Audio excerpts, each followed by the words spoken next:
Going on, guys? Got another little update for you on the grinder assembly, and spent quite a bit of time in the shop today and pretty much devoted all of it to the over center cam assembly. Really wasn't liking how it was working. It was a little bit rough, kind of binding up on me a little bit, and I basically went back to the drawing board on almost all of it. And really about the only thing that's the same on it from when I first had it together is the lever handle and the gas spring. Pretty much everything else I revamped and really got it dialed in. I'm very happy with how it works now. So what I did, I actually got some phosphor bronze shim stock in, ordered that specifically for this, along with a little punch and die set to make some bronze bushings or washers with. And this was on Amazon. It was about 35 bucks, made in China, but actually not a bad little tool. Got a little plexiglass top there so you can line everything up.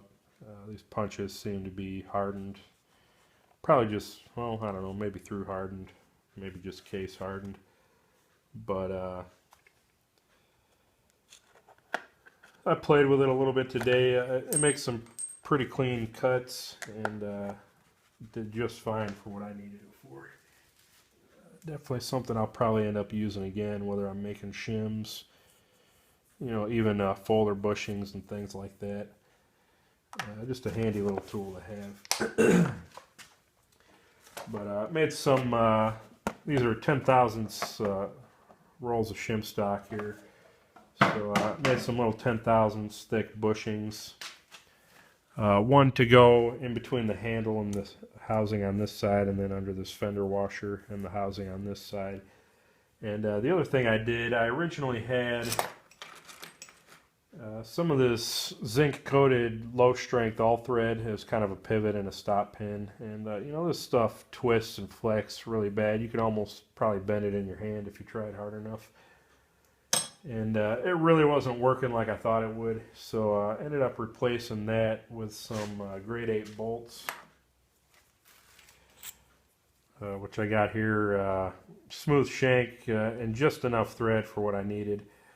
And then I made a new paddle, a shorter one. I took about a ½ inch off the length, and this is actually my first attempt. I located the holes wrong and it wasn't fitting right. But made a new one of these, and I also milled this out a little wider so that I could put some 60 thousandths bronze bushings in between the eyelet and this little aluminum slot there.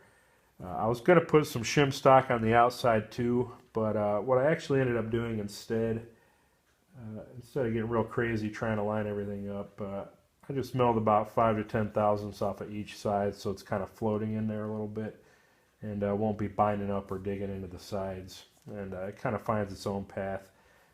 Got some anti-seize in the holes, and you know, just as an example, that's what's inside here. You know, it should pivot just fine. And I got to tell you, it's night and day as far as the smoothness. I may have mentioned in a previous video, the 80-pound spring was just so hard to engage the way it was originally. Ended up going back to, I thought it was a 60-pound spring. It's actually just a 50 that I ended up ordering. And that felt a lot better initially, but once I revamped everything and got it working real smoothly, that 50 pounds felt like almost nothing. It actually feels like, I think the spring on my no-weld grinder might even be a little heavier than that. So went back to the 80, and it's actually almost easier to engage now if I put a strap around this, which I can do. It's almost easier to engage now than it was before with the 50-pound spring, so definitely what we wanted there. And I'm wondering if it may even be almost too much for something like a J-Flex belt, or you know, some of those thinner belts that kind of stretch on you. May have to kind of counter it a little bit with the tool arm placement. You know, maybe put this at kind of the end of its stroke. But I think it'll work good. You can see that thing there. It's just so much smoother, so much easier to engage. Absolutely no play, no wobble in it. You know, I got this pivot bolt nice and tight, a little bit of blue Loctite on it to keep it in place.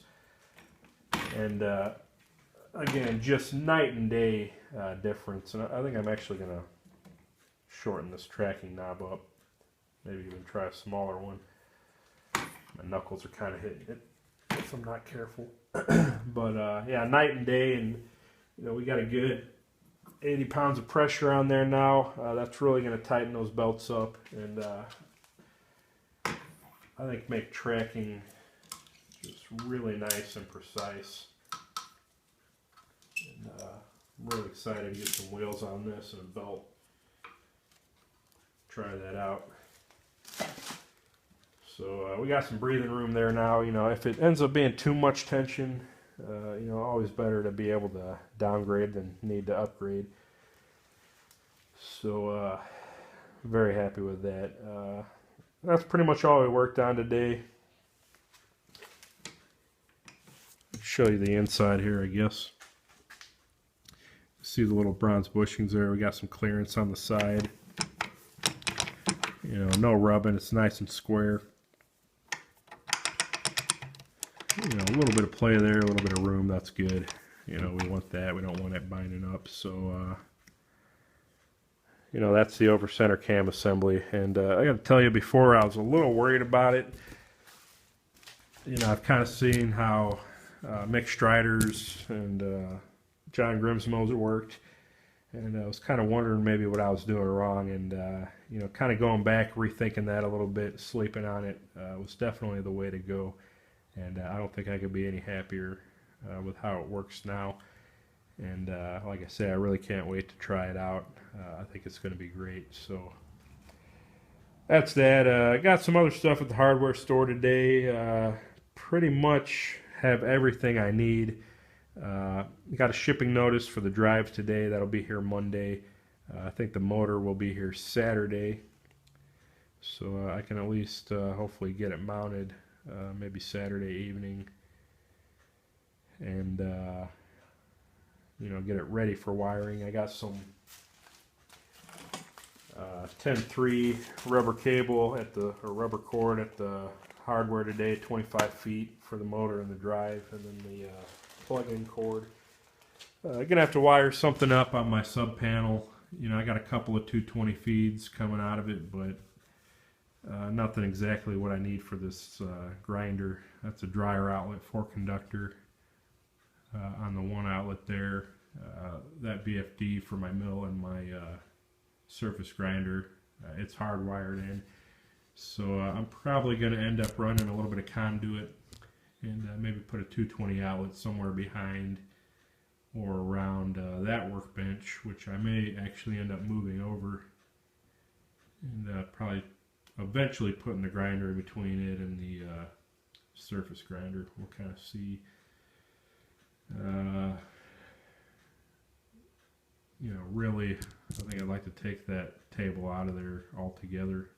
You know, make some smaller bases for the heat treat oven and the no-weld grinder, which, you know, I may even go over here on one of these other workbenches kind of out of my way, just as kind of a backup machine, or like a rough grinding machine for little parts and pieces. This will be my main workhorse. But, you know, there's always lots of stuff you can do to organize shops and change things around. You know, I got several ideas, and, you know, it'll probably take me a month to work them all in. But, you know, in the meantime, the main goal, get this thing together, at least get it running, and, you know, kind of work out any bugs or kinks, and,